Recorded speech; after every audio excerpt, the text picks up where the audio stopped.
अपने बात की शुरुआत में करना चाहता हूं इसी संसद की एक घटना से। आज के 30 वर्ष पहले उपाध्यक्ष महोदय, इसी संसद में उस समय जो भारत के प्रधानमंत्री हुआ करते थे स्वर्गीय राजीव गांधी, तो राजीव गांधी जी ने उस समय भारतीय जनता पार्टी के लोगों की तरफ इशारा करते हुए कहा था कि हम दो और हमारे दो, क्योंकि उस समय संसद में भारतीय जनता पार्टी के केवल 2 सदस्य थे। हम दो कहने का तात्पर्य उनका था कि आदरणीय अटल बिहारी वाजपेयी जी और आडवाणी जी, और हमारे दो कहने का मतलब यह था कि संसद में भारतीय जनता पार्टी के 2 सदस्य। लेकिन आज 30-32 वर्षों के बाद जब इस संसद में मैं बोलने के लिए खड़ा हुआ हूं, तो मैं देख रहा हूं कि इस समय स्पष्ट बहुमत हमारे भारतीय जनता पार्टी के साथ खड़ा है। और जो लोग हमारे खिलाफ अविश्वास प्रस्ताव लाना चाहते हैं उपाध्यक्ष महोदय, एक भी ऐसी राजनीतिक पार्टी नहीं है जो हमारे सामने बैठे हैं, उनके पास भी वह संख्या बल नहीं है तो सीधे अपने दमखम के आधार पर आज हमारी पार्टी के विरुद्ध अविश्वास प्रस्ताव ला सकें। इसलिए कई राजनीतिक पार्टियों को मिलकर भारतीय जनता पार्टी के विरुद्ध अविश्वास प्रस्ताव लाना पड़ा। आज ऐसे हालात हो गए और मैं यह मानता हूं कि यह काल चक्र का करिश्मा है। कोई भी हो, काल चक्र के इस करिश्मे को समझना चाहिए। कभी कुछ भी हो सकता है, व्यक्ति के मन में कभी भी अहंकार नहीं आना चाहिए। आज वही भारतीय जनता पार्टी जो इस संसद के 2 सदस्यों की राजनीतिक पार्टी थी, आज प्रायः अधिकांश राज्यों में, इस देश के अधिकांश राज्यों में जन सामान्य का विश्वास हासिल करती चली जा रही है। मैं अधिकांश राज्यों की बात मैंने कही और मैं यह भी कहना चाहता हूं उपाध्यक्ष महोदय, छोटे छोटे स्थान, केरल जैसा राज्य जो यह माना जाता था कि भारतीय जनता पार्टी को उस राज्य को भेद पाना अथवा कहीं पर पांव रखने की भी जगह बना पाना यह सर्वथा असंभव है। उस केरल में भी जब थिरुवनंतपुरम में लोकल बॉडी का चुनाव हुआ तो भारतीय जनता पार्टी ने उस वहां की 1/3 से अधिक भारतीय जनता पार्टी के सदस्यों को उस लोकल बॉडी में पहुंचाने में कामयाबी हासिल की थी। आज हम भी देखें तो लद्दाख और कारगिल जैसे छोटे छोटे स्थानों पर वहां की काउंसिल्स में भी, जिसकी कि आज के 25-30 वर्ष पहले हम यह कल्पना भी नहीं कर सकते थे कि वहां पर भारतीय जनता पार्टी के लोगों को बहुमत मिलेगा, आज उन काउंसिल्स में भी हमने एक अपना विशेष स्थान प्राप्त किया है। और त्रिपुरा जहां पर साम्य, जहां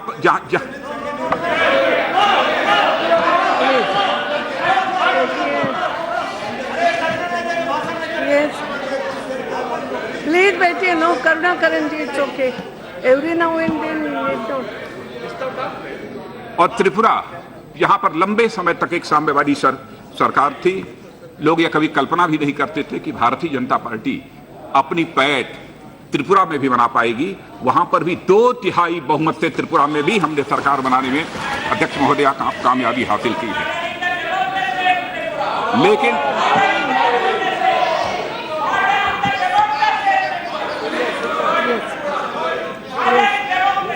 अध्यक्ष महोदया, मैं इतना ही कहना चाहता हूं कि मुझे लगता है कि अविश्वास प्रस्ताव लाने वाले जो हमारे मित्र हैं अथवा जो हमारी राजनीतिक पार्टियां हैं, सचमुच जनता के विश्वास के इन प्रस्तावों को पढ़ नहीं पा रही हैं, समझ नहीं पा रही हैं। इसीलिए हमारी पार्टी के विरुद्ध वह अविश्वास प्रस्ताव लाने की कोशिश कर रही है।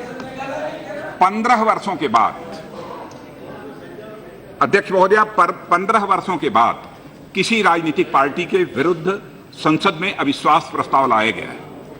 15 वर्ष पहले जब आदरणीय अटल बिहारी वाजपेयी जी की सरकार थी, उस समय भी कांग्रेस ने उनके विरुद्ध अविश्वास का प्रस्ताव लाया था।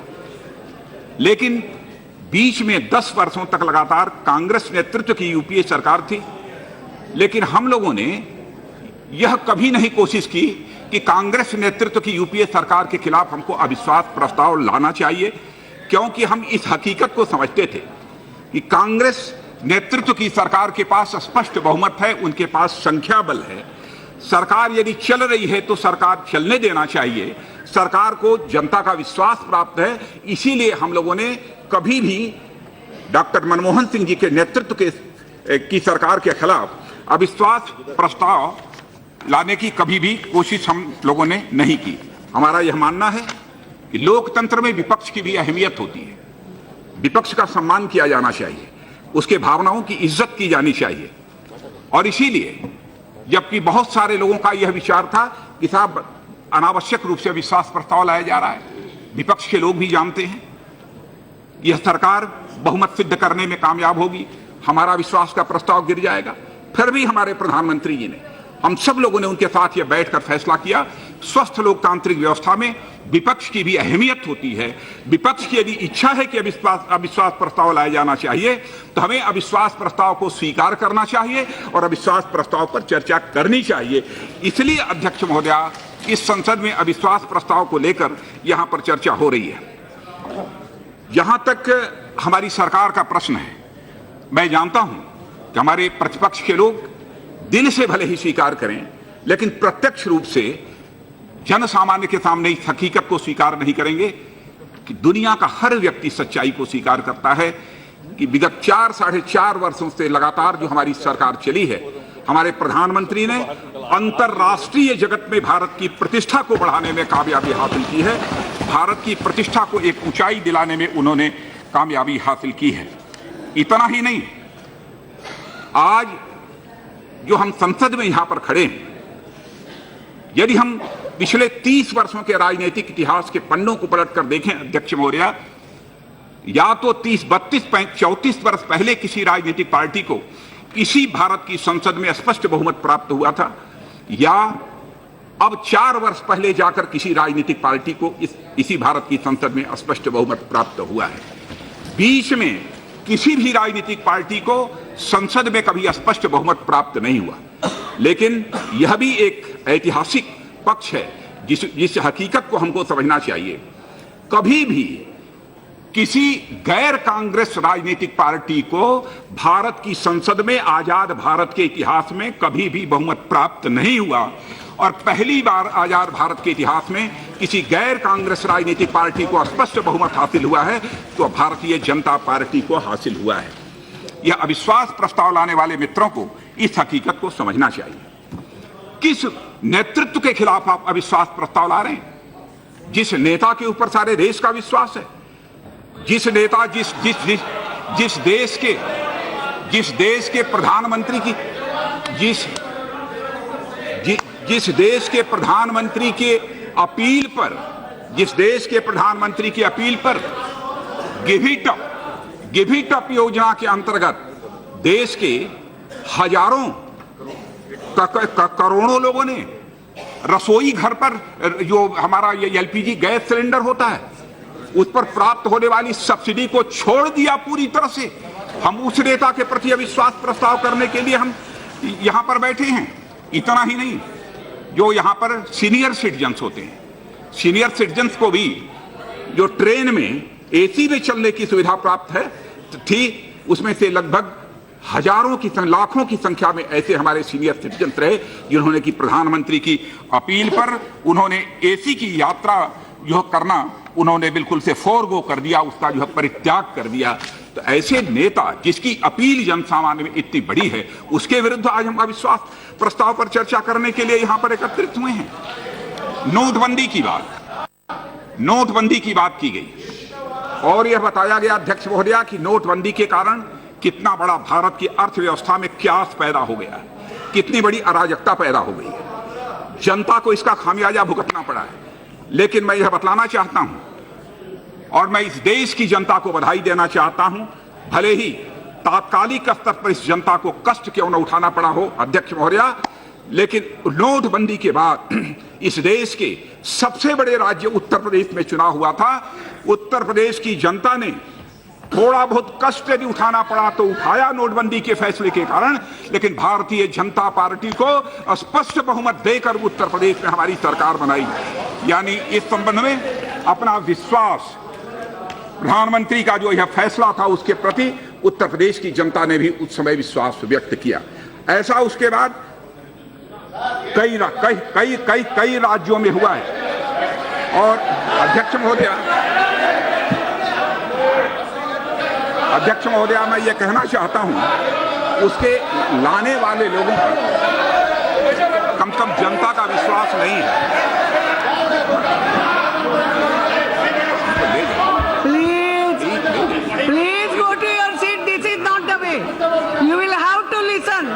It is not only for AP. No, no, please go to your seat.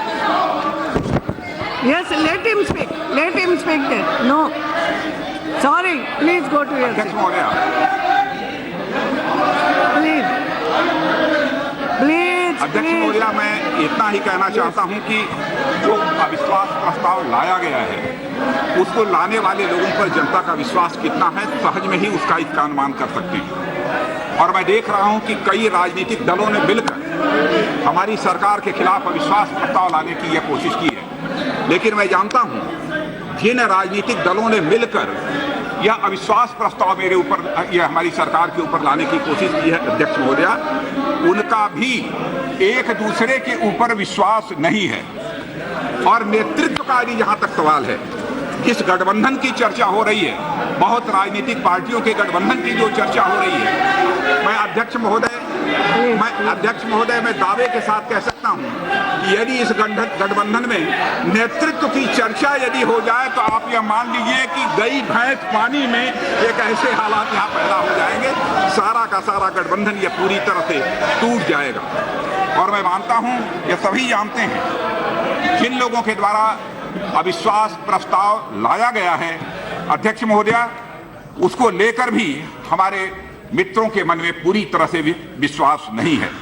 और जानते हैं इस हकीकत को कि उनके द्वारा लाया गया यह अविश्वास प्रस्ताव इस सदन का विश्वास किसी भी सूरत में हासिल नहीं कर सकता।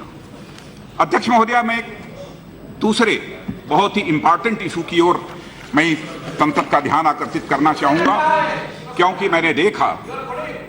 मैंने देखा कि संसद के बड़े प्रमुख लोगों ने भी देश की अर्थव्यवस्था को लेकर अपनी चिंता व्यक्त की है। लेकिन जो कुछ भी है बिल्कुल आईने पर पूरी तरह से साफ है अध्यक्ष महोदया। यह बात मैं नहीं कह रहा हूं, दुनिया के अर्थशास्त्री ही नहीं कह रहे हैं, बल्कि दुनिया की इंटरनेशनल एजेंसी भी सच्चाई को स्वीकार कर रही हैं।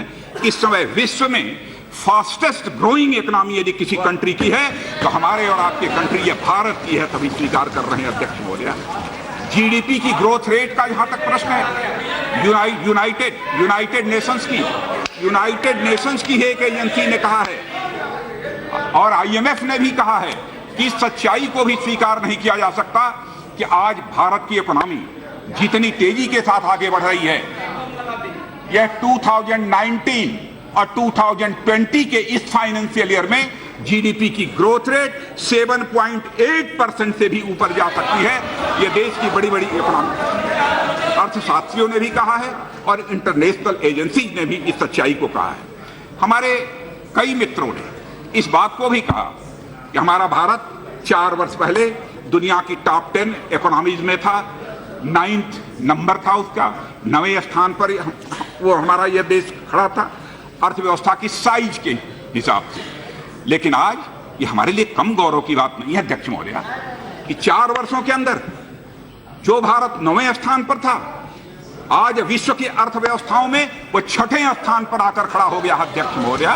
तो क्या इसके लिए प्रधानमंत्री जी को और इस सरकार को बधाई नहीं दी जानी चाहिए? और आज जितना मैं भी विज्ञान का छात्र हूं, मैं भी साइंस का छात्र हूं और इकोनॉमिक्स भी जो थोड़ी बहुत जानता हूं, उस आधार पर मैं यह बात मैं कह सकता हूं अध्यक्ष महोदया, इस हकीकत को भी नकारा नहीं जा सकता है कि 2030 आते आते जो हमारा भारत आज दुनिया की टॉप 5-6 इकोनॉमीज में है, 2030 आते आते दुनिया की टॉप 3 इकोनॉमीज में आकर खड़ा हो जाएगा अध्यक्ष महोदया।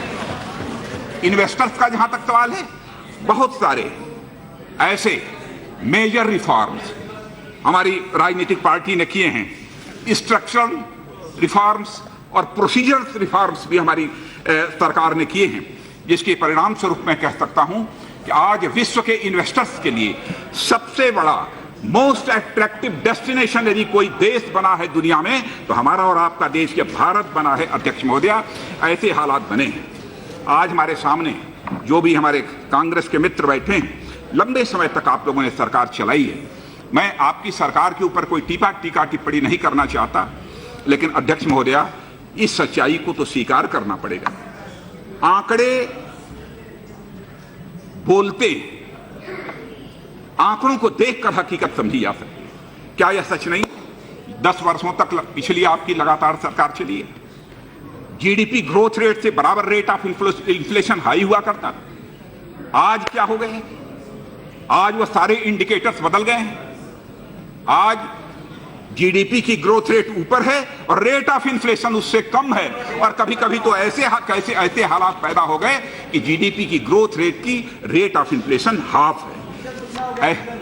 ऐसे हालात पैदा हो गए। और मैं कह सकता हूं बहुत सारे इकोनॉमिक इंडिकेटर्स, जिन इकोनॉमिक इंडिकेटर्स के आधार पर देश की अर्थव्यवस्था के संबंध में अनुमान लगाया जा सकता है, वह सारे इकोनॉमिक इंडिकेटर्स इस समय पूरी तरह से हमारे नियंत्रण में हैं, यह मैं विश्वास के साथ कह सकता हूं।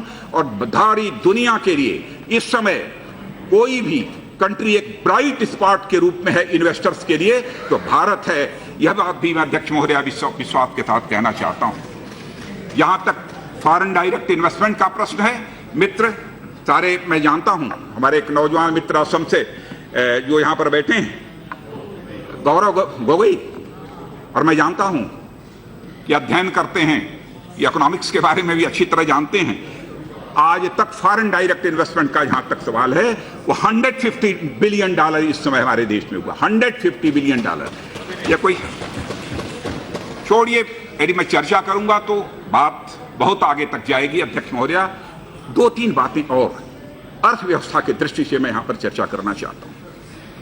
जहां तक मैन्युफैक्चरिंग यूनिट्स का सवाल है, मोबाइल फैक्ट्रीज, यह 4 वर्ष पहले बामुश्किल 2-3 इस देश में हुआ करती, 2, 3 भी नहीं, 2। और अध्यक्ष महोदय, आज ये हालात ऐसे हो गए हैं कि हमारे देश में 4 वर्ष के अंदर ही 120 से अधिक जो है मोबाइल फैक्ट्रियां हमारे देश में काम कर रही हैं। और एक विश्व की सबसे बड़ी मोबाइल फैक्ट्री सैमसंग फैक्ट्री, आपने देखा होगा कि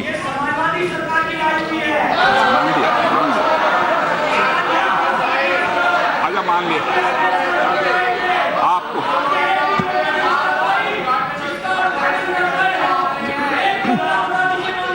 बस चलो मान लिया।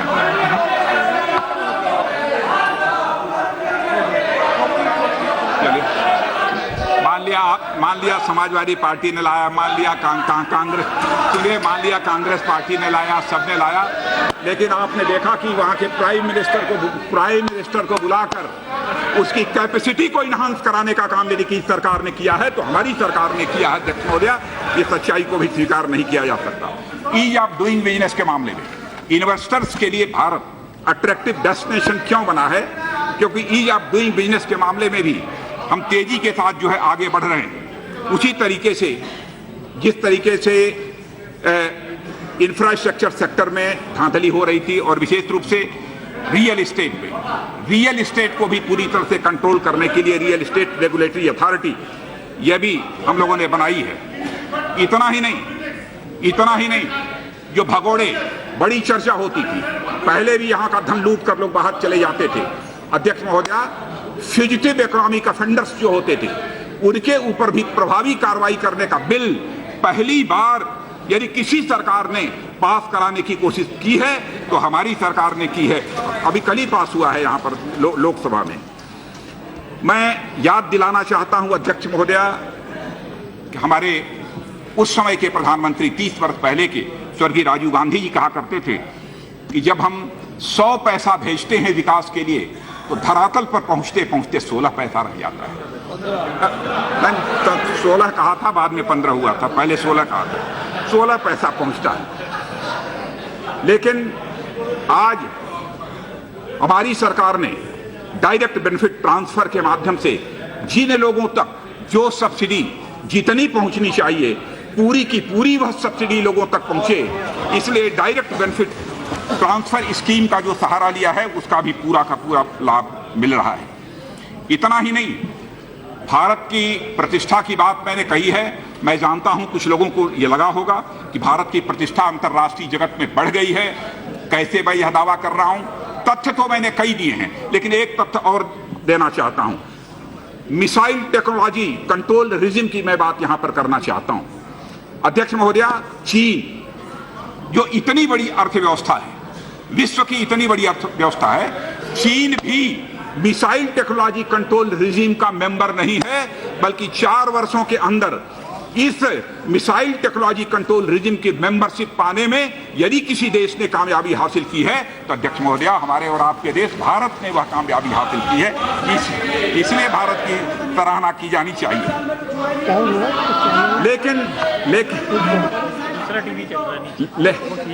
लेकिन मैं समझता हूं कि विपक्ष के मित्र हमारे इस समय कुछ संशय की स्थिति में, संशय, सस्पिशन, डाउट है। गठबंधन को लेकर भी संशय बना हुआ है।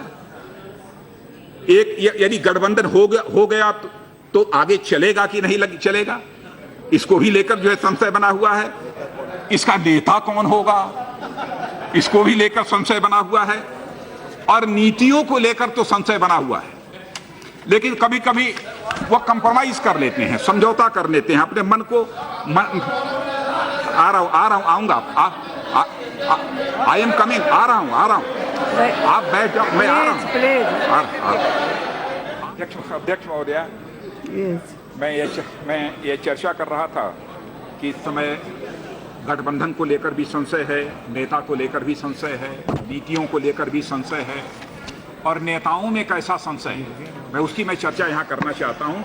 नेताओं में किस प्रकार का संशय है, किस प्रकार का एक अपने अंदर विश्वास है कि यहीं पर संसद के अंदर ही उन्होंने चिपको आंदोलन प्रारंभ कर दिया, और अब कोई आकर इसी कभी No, but actually it was not a proper thing. हाँ, it was not proper, अध्यक्ष महोदय। और वैसे अध्यक्ष महोदय, इस सदन से बाहर निकलने के बाद हम और खड़गे जी भी आपस में गले मिलने वाले हैं।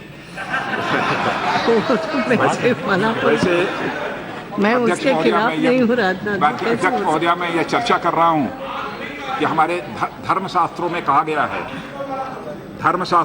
गया है, संशयात्मा विनश्यति, यानी जो आत्मा संशय में व्यक्ति होता है, जिसके अंदर विश्वास नहीं होता, अविश्वास होता है, उसकी आत्मा नष्ट हो जाती है, ऐसा हमारे यहाँ कहा गया है। और हमारे यहाँ यह भी कहा गया है धर्मशास्त्रों में, यह बात क्षण भर के लिए लोगों को दार्शनिक लग सकती है, लेकिन धर्मशास्त्र की हकीकत है। इसलिए अध्यक्ष महोदय, मैं यहाँ पर रखना चाहता हूँ, हमारे यहाँ कहा गया है कि जब आत्मा संशय के साथ घिर जाती है तब मनुष्य के अंदर अहंकार पैदा होता है। और ऐसा ही कुछ मुझे देखने को मिला है कुछ मित्रों के अंदर जो हमारे प्रतिपक्ष के हैं, कि कैसे किसी व्यक्ति अथवा दल अथवा किसी संगठन में अहंकार पैदा हो जाता है। जैसे एक राजनीतिक पार्टी कांग्रेस के ही एक हमारे अभिन्न मित्र ने यह कहा कि लोकतंत्र यदि भारत में है तो वह कांग्रेस के कारण लोकतंत्र है, नहीं भारत में लोकतंत्र रहता ही नहीं यदि कांग्रेस न चाहती। तो मैं अध्यक्ष महोदय, सचमुच मैं ये कहना चाहता हूं कि यह स्टेटमेंट देने के पहले उन्हें कम से कम भारत के इतिहास को पढ़ लेना चाहिए था। और जिन्होंने कहा था वो हमारे कर्नाटक के रहने वाले ही हैं, उन्होंने ही जो कांग्रेस के नेता ने उन्होंने यह बात कही। लेकिन मैं उनसे एक अनुरोध करना चाहता हूं बड़ी विनम्रता पूर्वक, कि आपने भले ही भारत का इतिहास न पढ़ा हो, लेकिन मैं कहना चाहता हूं कर्नाटक में भगवान बासवन्ना के अनुभव मंडप की आपको जानकारी होगी। 12वीं शताब्दी में वो अनुभव मंडप था जो ब्रिटेन के मैग्ना कार्टा से भी जो पुराना माना जाता है। मैग्ना कार्टा से भी, ब्रिटेन के मैग्ना कार्टा से भी वह पुराना माना जाता है। यह अनुभव मंडप में क्या होता था? चर्चा होती थी, जिस बात पर सहमति बनती थी उसी आधार पर आप पूरा समाज आगे बढ़ता था। इस प्रकार की व्यवस्था। ये इतिहास सब पढ़ते नहीं ना, इसलिए हम लोकसभा टीवी पे वो सुराज संहिता करके ला रहे हैं कि भारत में किस किस प्रकार से राजनीति। अच्छा, चोल साम्राज्य, यहाँ पर चोल साम्राज्य की भी चर्चा करना चाहता हूँ अध्यक्ष महोदय, क्योंकि आप भी इतिहास की जानकार हैं। चोल साम्राज्य की कैपिटल तंजावुर है, जो यह तमिलनाडु की तंजावुर है। और उस चोल साम्राज्य में भी उस समय भी वहां पर छोटी छोटी कमेटीज के इलेक्शंस होते थे, ग्राम सभाओं के इलेक्शंस होते थे, मतदान के द्वारा होते थे, ग्रामवासी ही अपने पब्लिक रिप्रेजेंटेटिव्स को चुनने का काम करते थे। यानी उस समय भी लोकतांत्रिक परंपरा थी। और वैसे वैशाली विश्व का सब तो सब हमारे भारत के पूर्व राष्ट्रपति प्रणब मुखर्जी जी जब राष्ट्रीय स्वयंसेवक संघ के मुख्यालय गए थे तो उन्होंने भी यह कहा था, 600 BC से उन्होंने चर्चा प्रारंभ की थी और यह कहा था कि विश्व का प्राचीनतम यदि कोई राष्ट्र है तो उस राष्ट्र का नाम भारत है। यह भारत के राष्ट्रपति प्रणब मुखर्जी जी ने कही थी। और उस समय भी 600 BC में भी वैशाली का जो गणराज्य था, जो सबसे प्राचीनतम गणराज्य माना जाता है, वहां पर किस प्रकार से चुनाव होते थे, किस प्रकार से कमेटियां बनती थी, वीथी बनती थी, इसकी भी अच्छी तरह जानकारी हमारे बहुत मित्रों को होगी। इतना ही नहीं, भारत के का जो भी लिखित इतिहास है, उस लिखित इतिहास में अध्यक्ष महोदया देखें तो राजवंश से हटकर प्रायः राजवंश के लोग ही राजा बना करते थे, लेकिन राजवंश से हटकर पहली बार यदि कोई राजा बना है तो उस राजा का नाम है चंद्रगुप्त मौर्य। चंद्रगुप्त मौर्य। अब वह एक साधारण परिवार के थे, वह किसी बहुत ऊंची जात के व्यक्ति नहीं थे, लेकिन वह राजवंश के थे। अफगानिस्तान से लेकर बर्मा तक का एक बहुत बड़ा लंबा चौड़ा उनका साम्राज्य था। और अध्यक्ष महोदया, और प्लीज और चंद्रगुप्त राज्य ने जो सत्ता प्राप्त की थी, एक वैदिक ब्राह्मण चाणक्य के मार्गदर्शन में ही उन्होंने सत्ता प्राप्त की थी। लेकिन जो उनका राज्याभिषेक हुआ था वह जैन पद्धति से हुआ था और अपने जीवन के अंतिम क्षणों में राजपाट को छोड़कर जाकर वह कर्नाटक के ही श्रवणबेलगोला में चले गए और वहां पर वह सन्यासी बन गए। और इसकी चर्चा इसलिए भी कर रहा हूं कि हमारे खड़गे जी यहां पर बैठे हैं। पंडित जवाहरलाल नेहरू ने डिस्कवरी ऑफ इंडिया में भी इस बात को लिखा है कि किस प्रकार से सेकुलरिज्म भारत के अतीत में भी जो है भारत में रहा है। इसका उल्लेख डिस्कवरी ऑफ इंडिया में पंडित जवाहरलाल नेहरू जी ने भी किया है, इसलिए मैं यहां पर उसकी चर्चा कर रहा हूं। अब चंद्रगुप्त मौर्य गांव में भेड़ बकरी चराने वाले एक ऐसे व्यक्ति थे और हमारे यहां बहुत एक पुरानी, यानी भारत की सारी व्यवस्थाओं में ही लोकतंत्र यह रचा बसा हुआ था। इसीलिए चंद्रगुप्त मौर्य, जो साधारण गांव का व्यक्ति, भेड़ बकरी चराने वाला व्यक्ति, देश का राजा बन गया। और मैं समझता हूं यही कारण है कि इस देश का चाय बेचने वाला व्यक्ति आज भारत का प्रधानमंत्री बन गया है। अध्यक्ष महोदया, यह यदि हुआ है तो भारत की अति प्राचीन स्वस्थ लोकतांत्रिक व्यवस्था के कारण हुआ है, जो भारत के लोगों के रग रग में जो रचा और बसा है उसके कारण हुआ है। लोकतंत्र का सबसे पहले यदि गला कभी यदि घोटा गया है अध्यक्ष महोदया, तो आज के 43 साल पहले सन 1975 में आपातकाल लगाकर ही लोकतंत्र का गला। तो बातें तो बहुत सारी हैं अध्यक्ष महोदया, बहुत चर्चा नहीं करूंगा, लेकिन मैं चूंकि गृह मंत्रालय की भी जिम्मेदारी है बहुत ज्यादा इस पर नहीं बोलूंगा। लेकिन हां, यह कहते हुए मुझे संतोष की हो रहा है और मैं उसकी अभिव्यक्ति भी यहां पर करना चाहता हूं कि अध्यक्ष महोदया, चाहे नॉर्थ ईस्ट हो, वहां की सुरक्षा की स्थिति में बेहतर सुधार हुआ है। हमारे प्रतिपक्ष में बैठे हुए मित्र भी इस सच्चाई को स्वीकार करेंगे। नॉर्थ ईस्ट के रहने वाले मिस्टर गौरव गोगोई इस सच्चाई को स्वीकार करेंगे कि इंसर्जेंसी में पहले के कंपैरिजन में इंसर्जेंसी में 85% की गिरावट आई है। नक्सलिज्म का जहां तक सवाल है, पहले सिक्योरिटी फोर्सेज की किलिंग्स ज्यादा होती थी, और ये हमारे जो इंसर्जेंट्स हैं या नक्सलाइट्स जिन्हें कहते हैं, उनकी किलिंग्स जो है बहुत कम होती थी। लेकिन आज सब कुछ रिवर्स हो चुका है। और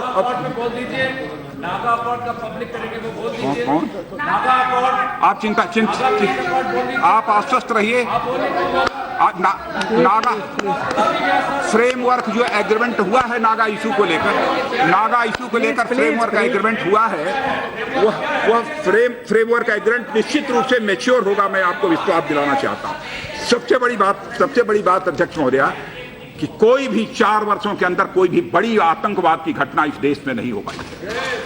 और मैं याद दिलाना चाहता हूं, चाहे दिल्ली हो, जयपुर हो, नागपुर हो, बंगलोर हो, हैदराबाद हो, जैसे बड़े बड़े शहरों में बड़ी बड़ी आतंकवादी वारदातें पहले हुई हैं और इन वारदातों की चपेट में यह सारा देश रहा है। लेकिन यदि कोई उल्लेख करना चाहेगा तो मैं दो घटनाओं का यहाँ पर उल्लेख करना चाहूंगा। गुरदासपुर और पठानकोट, जहां पर कि हमारे बहादुर सुरक्षा के जवानों ने आतंकवादियों को मौत के घाट उतार देने में कामयाबी हासिल की और पठानकोट जैसे बहुत बड़े स्ट्रेटेजिक एसेट को पूरी तरह से सुरक्षित बनाए रखने में कामयाबी हासिल की।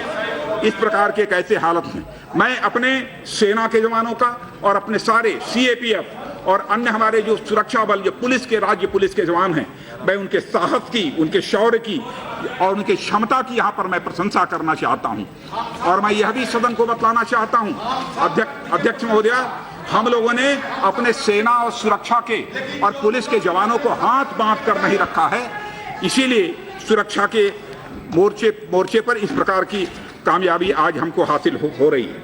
हाँ, मॉब लिंचिंग की चर्चा कल भी यह विषय आया था और आज एक वरिष्ठ नेता ने बोलते हुए भी मॉब लिंचिंग की चर्चा की। एक दो और हमारे मित्रों ने इस संसद में बोलते हुए मॉब लिंचिंग की चर्चा की है। कल इस संबंध में मैं बोल चुका हूं। मैंने कहा है यह घटना नहीं होनी चाहिए और इस पर पूरी तरह से कड़ाई से इसके खिलाफ कार्रवाई होनी चाहिए। यह भी मैंने कहा है केंद्र सरकार के जिस भी सहयोग की जरूरत होगी, इस मॉब लिंचिंग को रोकने के लिए पूरा सहयोग हम मुहैया कराएंगे। मैं यह भी मैं विश्वास दिलाना चाहता हूं और राज्य सरकारों को भी मैं कहना चाहता हूं, मॉब लिंचिंग को रोकने के लिए कठोर से कठोर यदि अलग से कानून बनाने की जरूरत है तो कानून बनाया जाए और मॉब लिंचिंग को रोका जाना चाहिए। लेकिन मॉब लिंचिंग पर बोलने वालों से मैं कहना चाहता हूं, मॉब लिंचिंग की स्वतंत्र भारत के इतिहास में सबसे बड़ी घटना यदि कभी हुई है तो 1984 में हुई है, 1984 में हुई है। और अध्यक्ष महोदय, ये कहा जाए इस देश के नेता के द्वारा यह कहा जाए कि यदि वृक्ष गिरता है तो धरती हिलती है,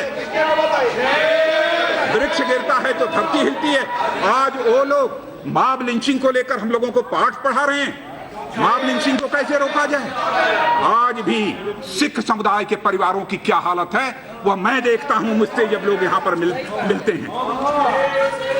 और मैं यह भी उनको यकीन दिलाना चाहता हूं कि हम उन्हें पूरी तरह से जस्टिस दिला के ही दम रहेंगे। एसआईटी बनाई है, एसआईटी अपना काम कर रही है और सिख समुदाय को हम जस्टिस इंसाफ दिलाकर रहेंगे, यह भी मैं विश्वास दिलाना चाहता हूं। और अध्यक्ष महोदय, एक दो कभी कभी बोलते समय अनाप शनाप की बातें, ऐसे भी हमारे कुछ नेता हैं, कुछ सांसद हैं जो कभी हिंदू तालिबान की बात बोलते हैं, कभी हिंदू पाकिस्तान की बात बोलते हैं। अध्यक्ष महोदय, वो भारत को कहां ले जाना चाहते हैं, भारत को क्या बनाना चाहते हैं?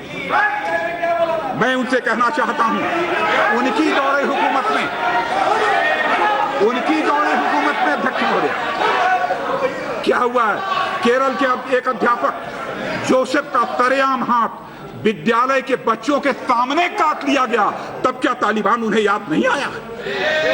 इतना ही नहीं, कश्मीर में सैनिकों की हत्या पर जब जश्न मनाया जाता है तब उन्हें तालिबान की याद नहीं आती। और यहां पर हिंदू तालिबान की बात की जा रही है। संसद पर हमला करने वालों के प्रति जो सहानुभूति व्यक्त करे, उस समय तालिबान की याद नहीं आई। क्या करना चाहते हैं आप भारत में? हिंदू तालिबान की आप बात कर रहे हैं।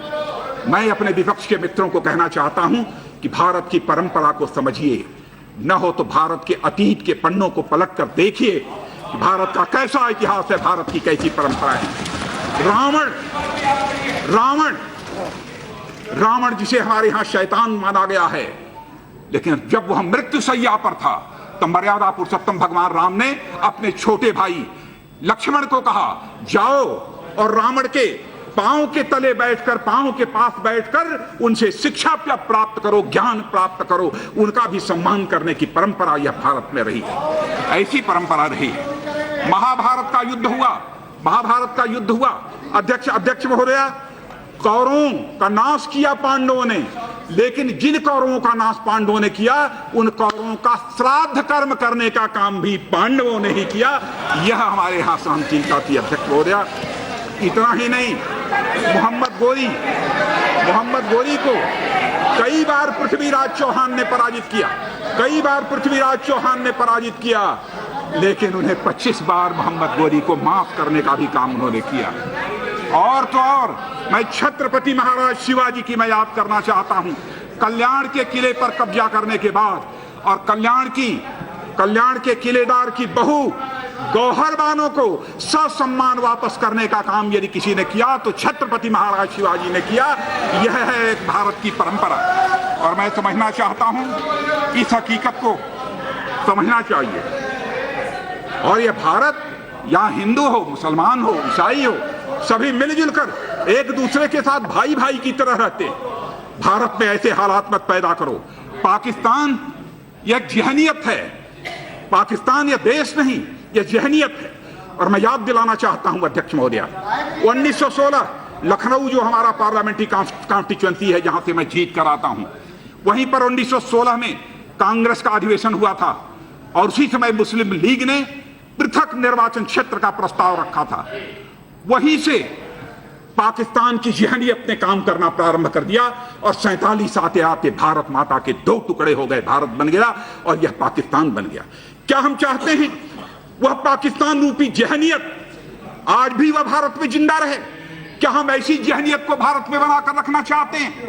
हम ऐसा हिंदू तालिबान हिंदू पाकिस्तान की बात करते हैं कि जिस पाकिस्तान में आज अल्पसंख्यक निरंतर जो है कम होता जा रहा है, समाप्त होता जा रहा है, और जिस हिंदुस्तान में अल्पसंख्यक पूरी तरह से सही सलामत है और फल फूल रहा है, हम एक ऐसा हिंदुस्तान चाहते हैं कि हम पाकिस्तान चाहते हैं। कहां ले जाना चाहते हैं? इन्हें याद नहीं आता। पश्चिम बंगाल में ही एक मंत्री ने कह दिया कि हमारे संसदीय निर्वाचन क्षेत्र में मिनी पाकिस्तान है। क्या इसको कंडेम नहीं करना चाहिए था? भारत की धरती पर पाकिस्तान जिंदाबाद के नारे लगे, ISIS के झंडे लगे। मैं समझता हूं अध्यक्ष महोदया, सारे संसद को ही नहीं, सारे देश को जुटकर इस प्रकार की जो ताकतें हैं इनका मुकाबला किया जाना चाहिए और इन्हें मुंहतोड़ जवाब दिया जाना चाहिए। यह मैं निवेदन करना चाहता हूं। अध्यक्ष महोदय, मैं यहां पर गरीबों और किसानों की भी चर्चा हुई है। मैं सचमुच प्रधानमंत्री जी को मैं बधाई देना चाहता हूं कि बहुत ही महत्वपूर्ण फैसला किसानों के संबंध में उन्होंने किया है। कम से कम आज इस बात पर तो बहस हो सकती है कि आमदनी 2022 तक दूनी होगी कि नहीं होगी, होगी तो कैसे होगी, क्या उपाय किए जाएंगे, इस पर तो बहस हो सकती है। लेकिन हमारी प्रधानमंत्री की नीयत और ईमान पर कोई सवाल या निशान नहीं लगा सकता कि हमारा प्रधानमंत्री इस देश के किसान जो जब से आजादी हासिल हुई है अपने हक के लिए तड़प रहा है, हाथ फैलाए तड़प रहा है अध्यक्ष महोदय। लेकिन उसकी चिंता आज हमारा प्रधानमंत्री कर रहा है। क्या कभी किसी ने सोचा था पैडी खरीद कि एकाएक मिनिमम सपोर्ट प्राइस 200 रुपये प्रति क्विंटल बढ़ जाएगी, ज्वार की कीमत 75% बढ़ जाएगी। कई सारे आइटम्स की यहां पर मैं चर्चा नहीं करना चाहता। यह काम यदि कोई कर सकता है तो गरीब माता की कोख से पैदा हुआ ही कोई मां का लाल कर सकता है, और वह लाल है हमारा प्रधानमंत्री श्री नरेंद्र भाई मोदी। और मैं कहना चाहता हूं, बहुत सारे लोग तो ऐसे होते हैं जो चांदी का चम्मच मुंह में लेकर पैदा होते हैं, वो किसानों की चिंता नहीं कर सकते अध्यक्ष महोदया। उनके लिए गरीबी यह मैटर ऑफ हियरिंग है, मैटर ऑफ सफरिंग उनके लिए नहीं हो सकता है। मैटर ऑफ हियरिंग हो सकता है लेकिन मैटर ऑफ सफरिंग उनके लिए नहीं हो सकता है।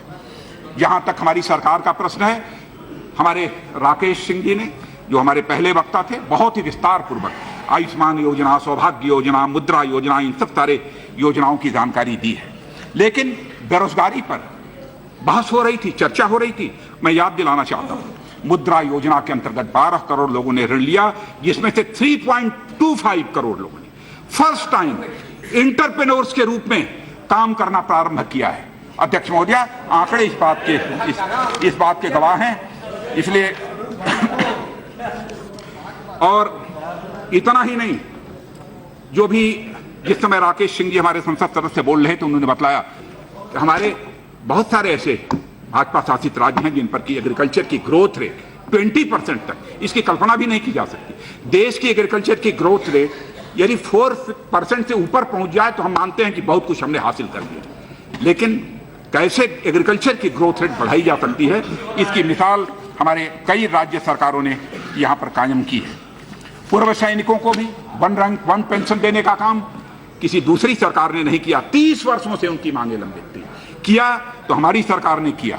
उचित मूल्य, फसल बीमा, यह सब, और यूरिया को लेकर लोग लाइन में खड़े होते थे, लाठी चार्ज होता था।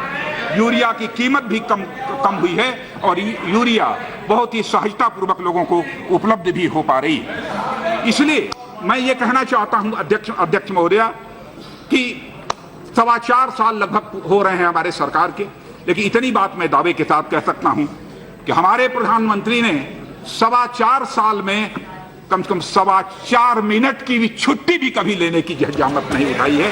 इतना निरंतर उन्होंने प्रयत्न किया है, अहर्निश अपनी कर्मठता का परिचय दिया है। इसलिए मैं कहना चाहूंगा अध्यक्ष महोदय, अपने मित्रों से अपने कहना चाहूंगा इस अविश्वास प्रस्ताव का विरोध करते हुए कि मेरे हिम्मत को सराहो, मेरे हमराही बनो। मैंने एक सम्मा जलाई है हवाओं के खिलाफ, इस हकीकत को समझो। यही मैं कहना चाहता हूं और आता हूं। और मैं कहना चाहता हूं अध्यक्ष महोदय, अंत में हमारे तेलुगु देशम के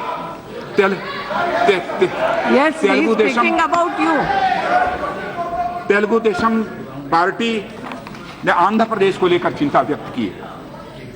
इन्हें बहुत सारे इश्यूज हमारे सम्मानित सदस्य ने उठाए हैं और समय समय पर इसके पहले भी चंद्रबाबू नायडू जी, ये हम लोगों के मित्र हैं, आज भी मित्र हैं, पार्टी अलग हो सकती है, आज भी चंद्रबाबू नायडू के साथ हमारे मित्रता के ही रिश्ते हैं और रहेंगे, वो रिश्ते कभी टूटने वाले नहीं हैं। लेकिन AP Andhra Pradesh reorganisation act 2014 का जहां तक सवाल है, काफी हद तक इसे इंप्लीमेंट किया गया है। कुछ चीजें शेष रह गई हैं, क्योंकि 2 राज्यों के विवाद का यह प्रश्न था, जब तक उसमें सहमति नहीं बनती है तब तक उसे हल नहीं किया जा सकता, इसलिए पड़ा हुआ है। और अध्यक्ष महोदय, आंध्र प्रदेश को सुनो, listen to, he has not completed yet. Andhra Pradesh He has not completed. Listen to him. Listen to him. He is Andhra not प्रदेश का completed. जब बंटवारा हुआ अध्यक्ष महोदय, तो हमें उन्हें additional police Listen to him. He has not एक completed. इंडियन रिजर्व बटालियन की भी मंजूरी दी, जो 4 IR बटालियन तेलंगाना को उस समय मंजूरी दी थी, लेकिन उस समय तेलंगाना को 8 दिया था। स्टेट कैडर और IAS अफसर्स का भी जितना जल्द से जल्द, मैं एपी रीऑर्गेनाइजेशन एक्ट की मैं बात कर रहा हूं, तो पूरी बात सुन लीजिए, बैठ जाइए, उसके बाद आपको यदि आप एग्री न करें तो उसके बाद वॉकआउट करिएगा, विरोध करिएगा, नारे लगाइएगा, सब कुछ मुझे मंजूर है। लोकतंत्र में सब चलता है। 1500 करोड़ रुपए आंध्र प्रदेश की नई राजधानी अमरावती के विकास के लिए हम लोगों ने दिए हैं, जिस पर की माननीय सदस्य ने आपत्ति की है कि यह बहुत ही कम है, जबकि गुंटूर और विजयवाड़ा के लिए 1000 करोड़ रुपए अलग से दिए गए हैं। पोलावरम इरिगेशन प्रोजेक्ट के लिए केंद्र सरकार ने 7158 करोड़ में से 6764 करोड़ रुपए रिलीज कर दिए, और इस प्रोजेक्ट की कास्ट रिवीजन पर भी इस समय हमारे यहां विचार चल रहा है। जल्दी ही इस संबंध में फाइनल डिसीजन किया जाएगा। बैकवर्ड एरिया डेवलपमेंट के लिए 1050 करोड़ रुपए हमारी सरकार के द्वारा अलग से दिए गए, और जरूरत होगी तो और करेंगे। चूंकि डिवीजन के समय रिसोर्स गैप बना, उसको समाप्त करने के लिए 4117 करोड़ में से 3979 करोड़ रुपए रिलीज किए गए। आंध्र प्रदेश पर अध्यक्ष महोदय हम कितना ध्यान रखा है हमारी सरकार ने, इसी बात से पता चलता है कि टीडीपी फोर्थ फाइनेंस कमीशन ने 2015-20 तक 14 फाइनेंस कमीशन 2015 से लेकर 20 तक 22,113 करोड़ रुपए रेवेन्यू डेफिसिट ग्रांट के रूप में आंध्र प्रदेश को रेकमेंड किए थे। हमने 2015 और 80 के बीच 15,969 करोड़ रुपए की धनराशि रिलीज कर दी है, यह भी किया है। और आंध्र प्रदेश को अलग से एक central university, tribal university, Indian institute of petroleum energy, Amravati के लिए 100 किलोमीटर लंबी ring road, AIIMS, agriculture university के लिए अलग से 135 करोड़ रुपए ये रिलीज कर दिए हैं। इतना ही नहीं, वाइजैक चेन्नई इंडस्ट्रियल कॉरिडोर को भी मंजूरी दी गई है। यह सब आंध्र प्रदेश को स्पेशल असिस्टेंस के तहत दिया गया है अध्यक्ष महोदय, जबकि टीडीपी की बराबर स्पेशल स्टेटस इस सवाल को लेकर बराबर अपना आग्रह बनाई हुई है कि इसमें स्पेशल कैटेगरी स्टेटस दिया जाना चाहिए, SCF जिसे कहते हैं, शॉर्ट फॉर्म। लेकिन उसमें कुछ मजबूरियां हैं। 14 फाइनेंस कमीशन की चर्चा उन्होंने स्वयं ही की है, लेकिन जितना भी तेलंगाना के ये आंध्र प्रदेश के डेवलपमेंट के लिए जिस भी प्रकार के असिस्टेंस की जरूरत होगी हम लोग असिस्टेंस देंगे। 14 फाइनेंस कमीशन के अंतर्गत राज्यों को 32% की जगह 42% की ये वो दिया जा रहा है, शेयर उनका बढ़ा दिया गया 42। और 2015-20 तक आंध्र प्रदेश को केंद्र सरकार से 2,06,910 करोड़ रुपए की धनराशि प्राप्त होगी, यानी इन बिटवीन 2015 to 20।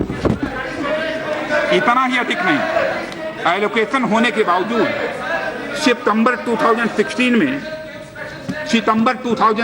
में एक स्पेशल असिस्टेंस पैकेज भी दिया गया। इसके तहत 8,140 करोड़ एक्सटर्नली एडेड प्रोजेक्ट को अप्रूव करके दिया गया है, जबकि 24,037 करोड़ रुपए का एक प्रोजेक्ट इस समय पाइपलाइन में है, उस पर भी जल्दी से फैसला हो जाएगा। और अध्यक्ष महोदय, आंध्र प्रदेश की सरकार को चाहिए था, आंध्र प्रदेश सरकार को लेकिन यह चाहिए था कि इन प्रोजेक्ट्स को जल्दी से जल्दी लागू करें, मगर मैं समझता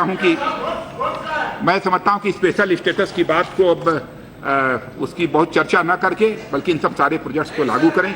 जो भी असिस्टेंस प्राप्त हुआ है उस आधार पर आंध्र प्रदेश का डेवलपमेंट करने की कोशिश करें। और मैं इस सदन के माध्यम से आंध्र प्रदेश समेत पूरे देश की जनता को भी बताना चाहता हूं कि 14 कमीशन ने स्पेशल और general category states, special category states और जनरल कैटेगरी स्टेट्स जैसे किसी डिस्टिंक्शन का प्रावधान, ऐसा कोई प्रोविजन नहीं किया है कि कोई जनरल कैटेगरी स्टेट होगा, स्पेशल कैटेगरी स्टेट होगा, ऐसा कोई प्रोविजन नहीं किया है। 14 फाइनेंस कमीशन का अध्यक्ष महोदय यह मानना था कि जो रिसोर्स गैप राज्यों में होगा तो उसे टैक्स डिवोल्यूशन के तहत भरा जाएगा, यदि तब भी यह गैप नहीं भरता तो उस राज्य को post devolution revenue deficit grant भी दी जाएगी। यह बहुत दो टूक शब्दों में कहा। रिसोर्स गैप को भरने के लिए 2 जून 2014 से 31 मार्च 2015 तक एक स्पेशल ग्रांट के तहत 4,117 करोड़ की धनराशि मंजूर की गई और इसमें से 3,900 करोड़ की राशि जो है दी जा चुकी है। और अंत में इतना ही कहना मैं चाहूंगा कि आंध्र प्रदेश इस देश का ही एक हिस्सा है। डिवीजन के बाद मैं जानता हूं कि कुछ राज्य ऐसे होते हैं जिन राज्यों को सफर करना होता है अध्यक्ष महोदय, लेकिन सेंट्रल गवर्नमेंट भी अपनी जिम्मेदारी को समझती है। तो आंध्र प्रदेश के इस स्टेट के डेवलपमेंट के लिए जितना भी मैक्सिमम असिस्टेंस की जरूरत होगी, जो भी सेंट्रल गवर्नमेंट कर सकती है वो हम दिल खोल कर आंध्र प्रदेश के लिए करने को हम तैयार रहेंगे। यह आपको पूरा विश्वास दिलाते हुए अध्यक्ष महोदय और इस अविश्वास प्रस्ताव का विरोध करते हुए अपनी बात समाप्त करें।